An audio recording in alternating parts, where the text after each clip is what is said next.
How to download YouTube videos for offline viewing in YouTube mobile app. This tutorial shows you how to use the built-in download feature to save videos on your Android device.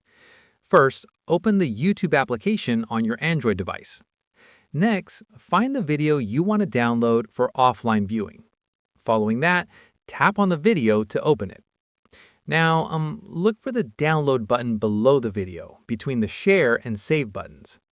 Moving forward, tap on the download button. A quality selection menu will appear with options like 180p, 720p, or 360p. Choose your preferred video quality based on your storage and viewing needs. Tap on the quality option to start the download.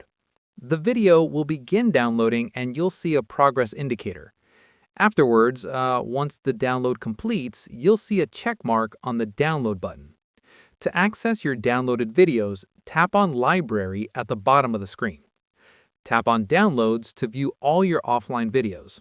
You can now watch these videos anytime without an internet connection. Note that this feature requires YouTube Premium subscription for most videos. And that's it. If this tutorial helped you download YouTube videos for offline viewing, give it a like, subscribe for more YouTube tips and tricks, and tap the bell icon for notifications. See you in the next one.